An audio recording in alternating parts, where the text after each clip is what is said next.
It's very, very important to see a CPA in this arena because it's different for every business. General contractors, they may have 1 or 2 employees, whereas home health agencies have mostly independent contractors versus hospitals that have all employees. So it's really more of a business specific. That's a business specific answer. But generally speaking, because I want listeners to leave with some information so they know what direction to kind of go in and what questions to ask. Depending on what state you're in, you may have to file state corporate taxes, whether it be an income tax or a franchise tax, and that's an annual filing. You always have to file your federal corporate taxes, whether it be paying like a C Corp or just a pass through like an S Corporation. So all of your federal and state filings for the income tax is done annually. There's also employment taxes. If you have employees, you will have federal requirements and federal unemployment tax that you have to pay, and you also have state, so you have to pay a state unemployment tax and have those filings there. Sales tax is really dirty. Every state's different. Every product is different. Every nexus, they call it, if you establish nexus in a certain state,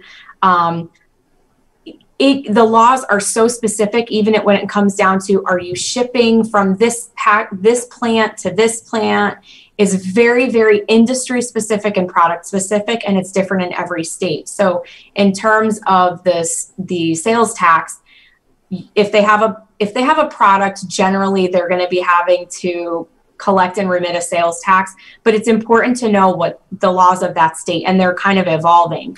And the last one is the tangible personal property tax. That's a local tax on equipment and assets that you use to operate your business. Generally speaking, you file that, and then if you're under a certain amount, you are exempt from future filings. So depending on your business type, will determine what types of taxes you have to pay, what's the filing and paying frequency of that.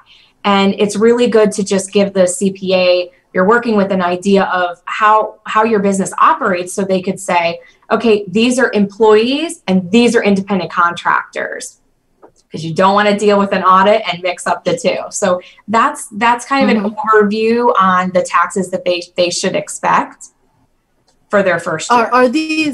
Are these all under the IRS? Because I know IRS is the annual tax, right? So there's like the sales tax and the employment taxes, are they all IRS? So you have federal income tax, that's with the IRS. You have federal unemployment tax, that's with the IRS.